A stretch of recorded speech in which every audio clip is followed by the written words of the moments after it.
Hello, good morning students. Now we're discussing 10th class chemistry and your today's topic in chapter 2nd is water of crystallization. So almost ज़्यादातर salt हमने कर लिए हैं. तो उसके बाद आपका अगला टॉपिक है after completing washing soda in the last video. Now we have on water of crystallization. So क्या होता है वाटर ऑफ क्रिस्टलाइजेशन?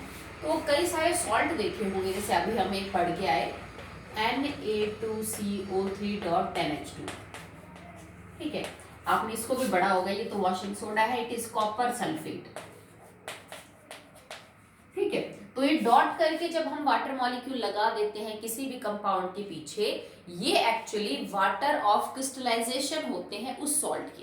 एंड हम इन क्यों बोलते हैं water of crystallisation?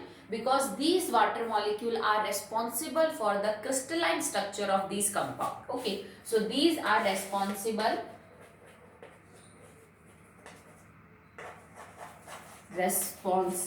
for crystalline nature of these salts. बेटा जो सॉलिड्स होते हैं ना, वो दो टाइप की फॉर्म में एग्जिस्ट करते हैं. आप इनको बड़ी क्लासेस में भी पढ़ोगे. अगर कोई भी सब्सटेंस रूम टेम्परेचर पे सॉलिड है, ठीक है, या फिर आपने उसको लिक्विड से सॉलिड में कन्वर्ट कर रखा है, गैस से सॉलिड में कन्वर्ट कर रखा है, तो सॉलिड स्टेट जो भी है, चाहे वो किसी भी रूम टेम्परेचर पे हो, माइनस टेम्परेचर पे जैसे भी हो, वो दो तरह का हो सकता है. या तो वो क्रिस्टलाइन मिलेगा सॉलिड, या उस सॉलिड को आप अमरफस बोलोगे. Solid are of two type, any type of solid at any temperature any pressure. या तो वो क्रिस्टलाइन इन नेचर होगा या अमरफस होगा. आगे इसकी भी आप फर्दर जो है वो क्लास वगैरह बना सकते हो. क्रिस्टलाइन सॉलिड्स वो होते हैं जिनके अंदर क्रिस्टल्स बनते हैं, ठीक है, और बारीक बारीक पार्टिकल होते हैं. इनकी शेप और स्ट्रक्चर बहुत ही फिक्स होता है. They have definite shape, definite and regular shape, और इनमें इरेगुलर होती है शेप, इरेगुलर शेप, डेफिनेट भी नहीं होती. आप इसको ऐसे समझने की कोशिश करिए कि मान लो आपको एक दीवार बनवानी है ईंटों की. तो एक तो मिस्त्री दीवार ऐसे बनाए कि उसमें जो ईंटें हैं वो सब यूजुअली बराबर बराबर साइज की ही होती हैं, कोई छोटी बड़ी ना हो. तो एक आप दीवार बना रहे हो जिसमें आप बराबर साइज की ईंटें जो है वो एक के ऊपर लगा के एक दीवार बना रहे हो. दूसरी सेम चीज आपको दीवार बनानी है, पर आपने क्या किया, जो बचा हुआ मटेरियल है घर बनाने के बाद उसको यूज कर लिया. कोई छोटी है, कोई बड़ी है, किसी के टुकड़े हो रहे हैं, कहीं पे थोड़ा सा पत्थर लगा दिया, कहीं कुछ लगा दिया, कहीं कंक्रीट लगा दिया. ठीक है, जैसे लेफ्ट मटेरियल जो हो जाता है घर बनाने के बाद, तो हम सोचते हैं कि जो पड़ा है इसी को यूज कर लीजिए. कोई टाइल है तो उसको लगा दिया. तो जब चीजें इरेगुलर होती है कि पता ही नहीं, कहीं कुछ आ रहा है, कहीं कुछ स्ट्रक्चर है, थोड़ी देर में स्ट्रक्चर ऐसा है, थोड़ी देर में स्ट्रक्चर ऐसा है, उस सॉलिड को अमरफस सॉलिड बोला जाता है, जिसका स्ट्रक्चर शेप फिक्स नहीं है. क्रिस्टलाइन सॉलिड्स वो सॉलिड होते हैं जिनका स्ट्रक्चर एकदम फिक्स होता है. ठीक है, जैसे एक जैसी ईंटों की दीवार बनेगी, चाहे आप कितनी बड़ी बना लो, पर उसमें एक ईंट को बार बार रिपीट करके आपने वो जो स्ट्रक्चर है वो बनाया है. ठीक है, तो उसको हम क्रिस्टलाइन स्ट्रक्चर बोलते हैं. तो ये जो वाटर ऑफ क्रिस्टलाइजेशन है ना, ये इन कंपाउंड्स के क्रिस्टलाइन नेचर के लिए भी रेस्पॉन्सिबल है. हमने जब वॉशिंग सोडा पढ़ा तो भी मैंने आपको बताया था ये एक व्हाइट क्रिस्टलाइन सॉलिड है. कॉपर सल्फेट एक लाइट ब्लू कलर का क्रिस्टलाइन सॉलिड है, और ये जो वाटर मॉलिक्यूल इसके साथ है that is responsible for the crystalline nature of the salt.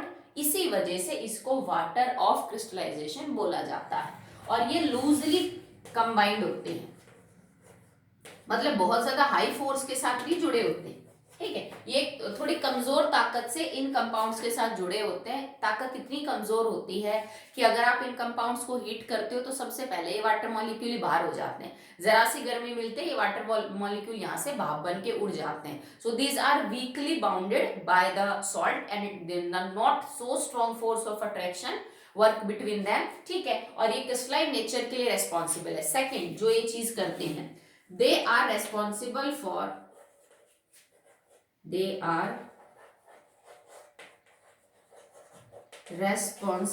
for color of salt. अगर कोई क्रिस्टलाइन सॉल्ट इस तरह का जिसमें वाटर ऑफ क्रिस्टलाइजेशन है, वो कोई सॉल्ट रंग रखता है, जरूरी नहीं है, ये कोई 100% श्योर नहीं है कि जिसके अंदर ये वाटर मॉलिक्यूल होंगे वो कलर हमेशा रखेगा ही रखेगा, नहीं।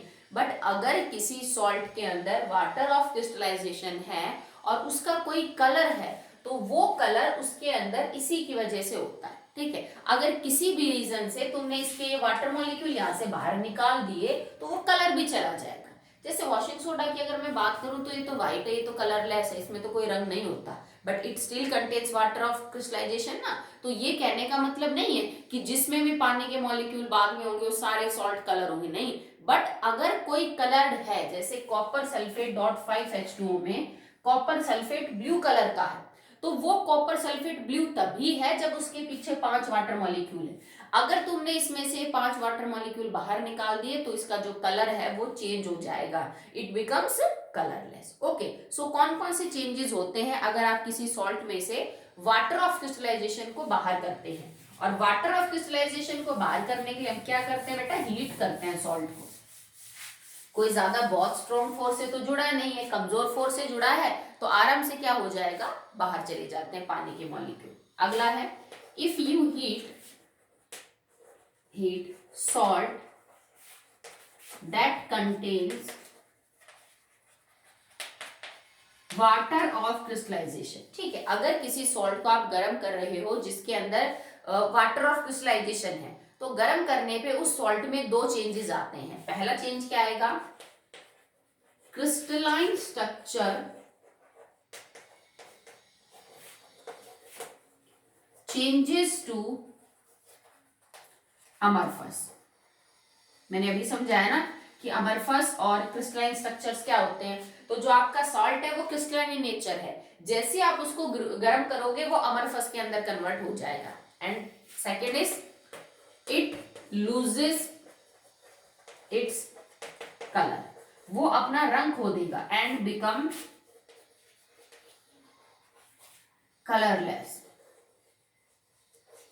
ठीक है। अगर सॉल्ट के अंदर रंग है तो जैसे ही आप उसको गर्म करोगे वो अपने वाटर ऑफ क्रिस्टलाइजेशन वाले वाटर मॉलिक्यूल रिलीज कर देगा और फिर वो कलर से क्या हो जाएगा, कलरलेस हो जाएगा। आप इसको व्हाइट लिख सकते हो, कलरलेस हो जाएगा या व्हाइट हो जाएगा, ठीक है। क्योंकि सॉलिड सब्सटेंट है ना, यूजुअली सॉल्ट आपको सॉलिड में मिलेंगे, तो किसी सॉलिड चीज पे से आप उस पे से रंग उड़ाएंगे तो वो सफेद बचेगा। Okay, so this is all about the water of crystallization. वो क्या होता है, वो किसके लिए रेस्पॉन्सिबल होता है, तो किस किस के लिए रेस्पॉन्सिबल है, वाटर ऑफ क्रिस्टलाइजेशन से उस सॉल्ट को क्रिस्टलाइन स्ट्रक्चर मिलता है, दूसरा कलर मिलता है। अगर आप वाटर ऑफ क्रिस्टलाइजेशन को बाहर निकाल दोगे गर्म करके तो उसका क्रिस्टलाइन स्ट्रक्चर अमरफस में कन्वर्ट हो जाएगा, और जो कलर है कलर से वो कैसा हो जाएगा, कलरलेस, या फिर आप उसको व्हाइट बोल सकते हैं।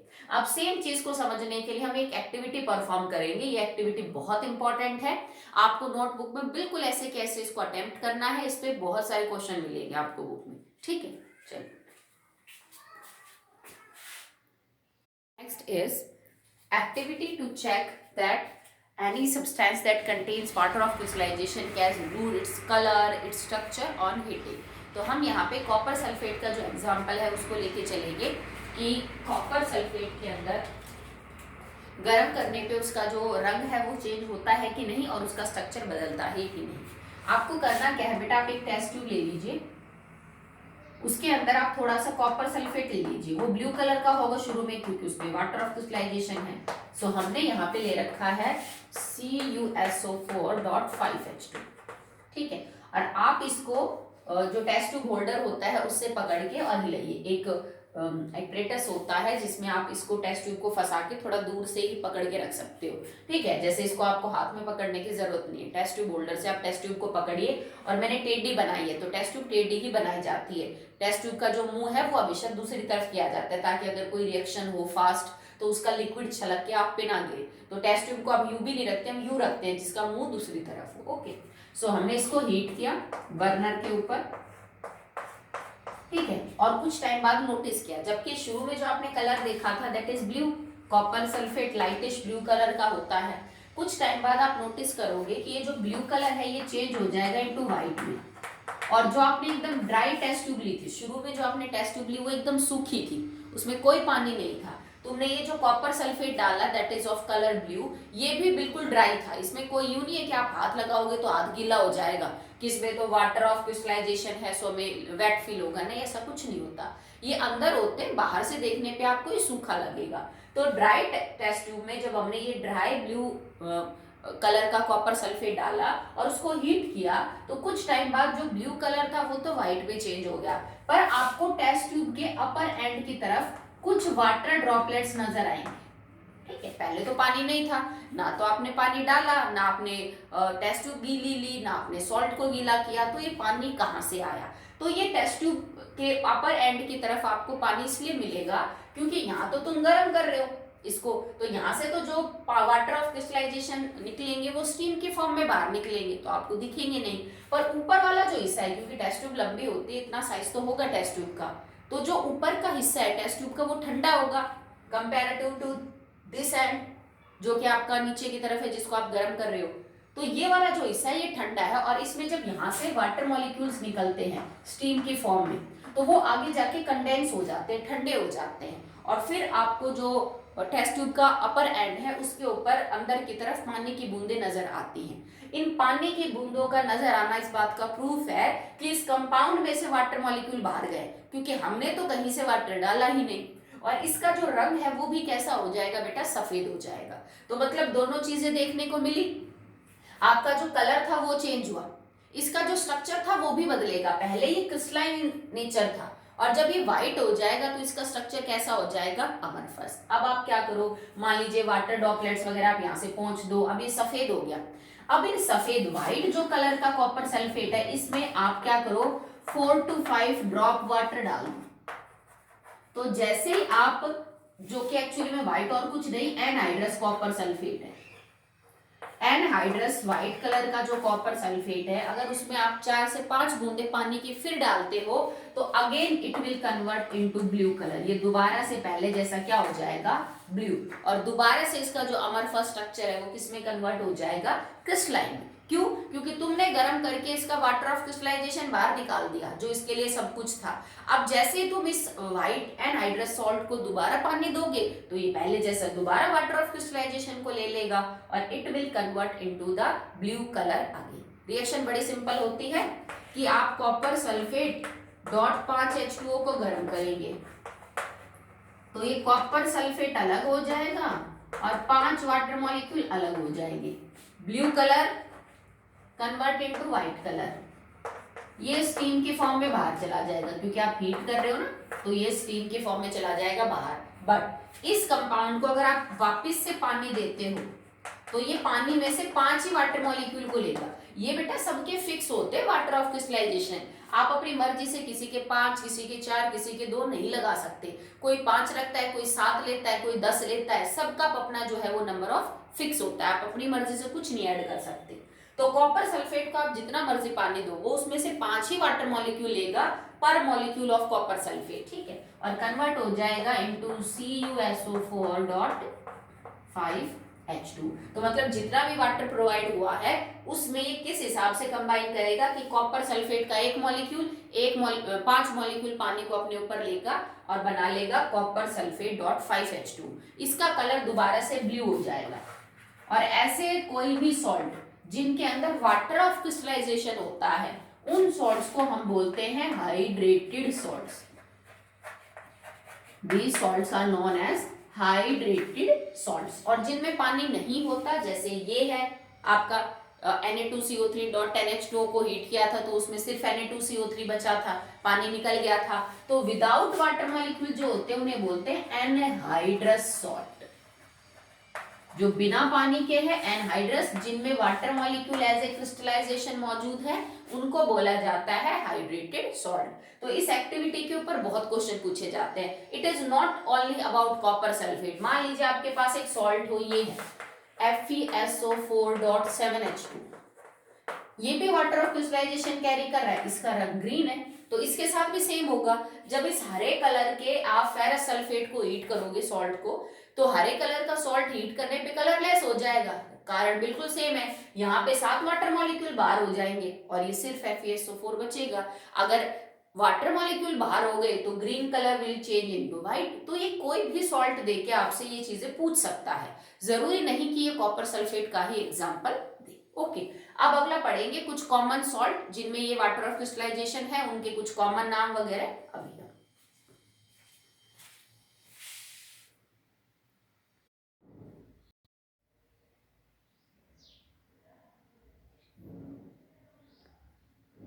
नाउ देखिए कुछ common salt that contains water of crystallization. So first is barium chloride dot 2H2। तो इनका नाम लिखना कोई बहुत बड़ी बात नहीं होती, आप सिंपल इतनी सी चीजें ध्यान रखना कि अगर एक होता है water molecule, one water molecule is present, तो हम उसके लिए मोनो, दो के लिए लिखेंगे डाई, तीन के लिखेंगे लिए ट्राई, चार के लिए लिखेंगे टेट्रा, पांच के लिए लिखेंगे जैसे पेंटा, छह वाटर मॉलिक्यूल है तो हेक्सा, सात वाटर मॉलिक्यूल है तो हेप्टा। इस तरह से जैसे मान लो 10 हो तो उसके लिए डेका।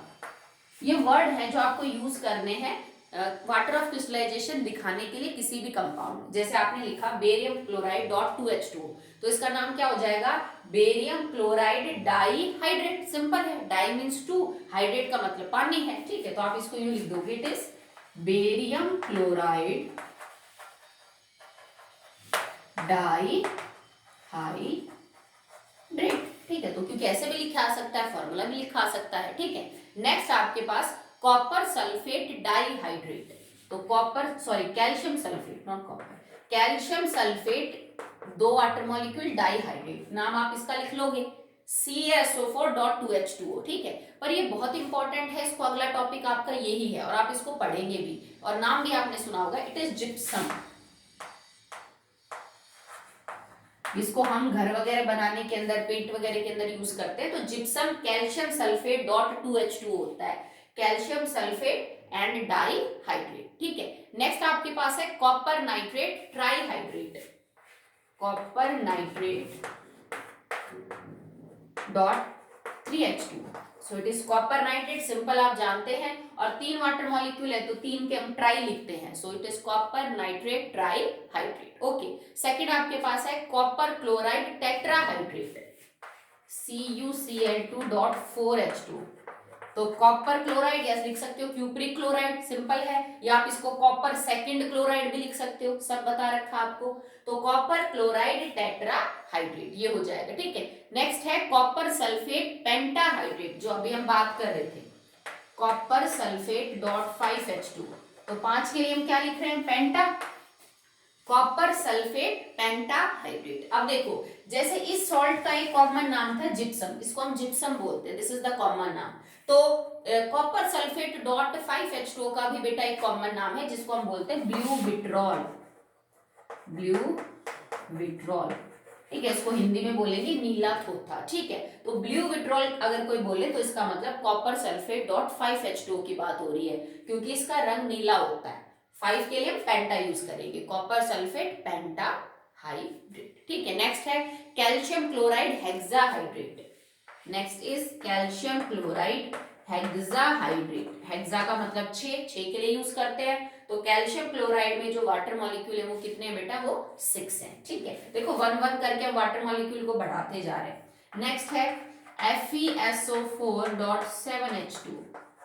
तो ये हेप्टाहाइड्रेट है, 7 के लिए हम हेप्टा लिखते हैं। और FeSO4 क्या होता है, आयरन सल्फेट या फेरस सल्फेट। तो सिंपल है, इसको आप आयरन सेकंड सल्फेट हेप्टाहाइड्रेट या फिर फेरस सल्फेट हेप्टाहाइड्रेट भी बोल सकते हो। और ये क्योंकि ग्रीन कलर का होता है, बहुत लाइट ग्रीन कलर होता है, तो ग्रीन इसको बोलेंगे विट्रॉल, इसको हम हरा थोता या फिर इंग्लिश में ग्रीन विट्रॉल भी बोलते हैं। ठीक है, चलिए नेक्स्ट कंटिन्यू कर लेते हैं। 3 तरह के विट्रॉल पाए जाते हैं बेटा, ब्लू, व्हाइट एंड ग्रीन। अभी आपने ग्रीन देख लिया, आपने ब्लू देख लिया, अब हम व्हाइट के बारे में बात करेंगे। सो इट इज ZnSO4.7H2O। ठीक है, जिंक सल्फेट डॉट 7H2O, और इसको हम बोलते हैं व्हाइट विट्रॉल, क्योंकि ये व्हाइट कलर का होता है, व्हाइट विट्रॉल। ठीक है, आप जो सॉलिड शेप में देखेंगे तो it is white in colour. तो इसको हम व्हाइट विट्रॉल बोलते हैं। 7H2 है तो जिंक सल्फेट डॉट हेप्टाहाइड्रेट। ठीक है, नेक्स्ट एक और सॉल्ट होता है जिसमें 7 वाटर मॉलिक्यूल होते हैं, वो है मैग्नीशियम सल्फेट डॉट 7H2। तो नाम तो आप लिख दोगे, मैग्नीशियम सल्फेट हेप्टाहाइड्रेट। ओके, और इसका जो कॉमन नाम है दैट इज इप्सम सॉल्ट, इसको हम बोलते हैं इप्सम सॉल्ट। तो नाम याद रखिएगा कॉमन, इसको वैसे भी पूछ लेते हैं एक नंबर के क्वेश्चन में कि इस सॉल्ट का फॉर्मूला बताओ, कॉमन देगा, क्योंकि अगर वो मैग्नीशियम सल्फेट हेप्टाहाइड्रेट लिखेगा तो आप कर ही दोगे फिर तो वो कॉमन नाम से आपसे पूछ सकता है, तो आपको इसको याद करना है। एक तो अभी हमने लास्ट पढ़ा Na2CO3.10H2, अब इसको हम बोलेंगे क्या, सोडियम कार्बोनेट डेकाहाइड्रेट। तभी मैंने सिर्फ उन्हीं के लिखे जो आपको यूज करने हैं फिलहाल। Okay, so sodium carbonate decahydrate, और इसको कॉमनली बोलेंगे आप washing soda, it is commonly known as washing soda. ठीक है, लास्ट आपके पास क्या बचता है, दैट इज एक है आपके पास Ca, चलो पहले एक ये भी होता है आपके पास Na2SO4.10H2। ठीक है, ये वैसे अपने सिलेबस में नहीं है पर आपको थोड़ा ध्यान रहना चाहिए, सोडियम सल्फेट डेकाहाइड्रेट। ठीक है, ये अपने में तो कहीं नहीं आएगा रिएक्शंस वगैरह के अंदर, हम इसको यूज नहीं करते हैं। सोडियम सल्फेट डेकाहाइड्रेट, इसको ग्लोबर्स सॉल्ट बोला जाता है, it is known as Glauber's salt, common नाम है। ठीक है, नहीं तो आप कर ही दोगे, आपको वैसे जैसे ये नाम लिखा है हेक्सा हेप्टा डेका यूज करके तो आप बना ही सकते हो। ठीक है, इसको हम बोलेंगे दैट इज ग्लोबर्स सॉल्ट। एक सॉल्ट और भी है जो आपको आगे पढ़ना है, that is plaster of Paris, CaSO4.12H2। इसको हम क्या बोलेंगे बेटा, हाफ के लिए हम वर्ड यूज करते हैं Hemy.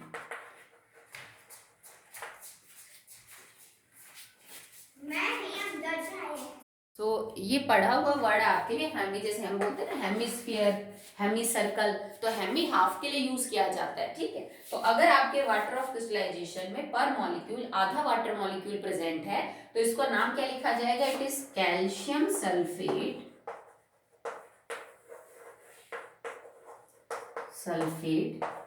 Hemy hydrate, chemical it is known as calcium sulphate hemihydrate. और इसका जो कॉमन नाम है that is very much famous, it is plaster of Paris, या इसको शॉर्ट फॉर्म में बोल देते हैं POP।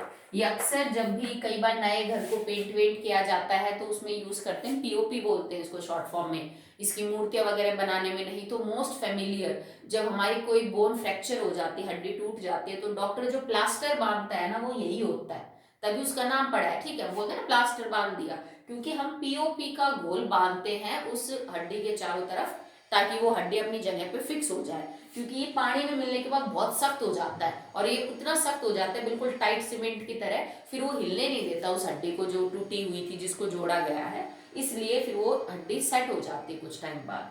तो POP भी क्या है बेटा, एक क्रिस्टलाइन सॉल्ट है that contains half water molecule for पर मॉलिक्यूल ऑफ कैल्शियम सल्फेट। जरूरी नहीं है सबके अंदर वाटर ऑफ क्रिस्टलाइजेशन हो ही हो, ठीक है, कुछ एक के अंदर होता है और कुछ एक के अंदर जो है वो नहीं होता है। जैसे बहुत सारे सॉल्ट है जो नहीं कैरी करते, लाइक NaCl है, सोडियम नाइट्रेट है, पोटेशियम नाइट्रेट है, उनमें नहीं होते, पर किसी में होते हैं तो वो कुछ ना कुछ प्रॉपर्टीज जरूर उसको जो है वो देंगे। ठीक है, तो आज के लिए आपका इतना ही होमवर्क है, आप इस काम को फिर कर लीजिएगा। लास्ट में आपके पास बचता है plaster of Paris and gypsum, जो इंटर रिलेटेड है, क्योंकि प्लास्टर ऑफ पेरिस ये है तो जिप्सम ये है, CaSO4.2H2। मैं इसको इसमें और इसको इसमें आराम से कन्वर्ट कर सकती हूँ, एक को बनाने के लिए दूसरे की हेल्प ले लेते हैं, POP को बनाने के लिए जिप्सम यूज कर लेते हैं और जिप्सम को बनाने के लिए POP को यूज कर लेते हैं, तो इन दोनों को हम पढ़ेंगे। ठीक है, वो अगले वीडियो में। आज के लिए बेटा इतना ही।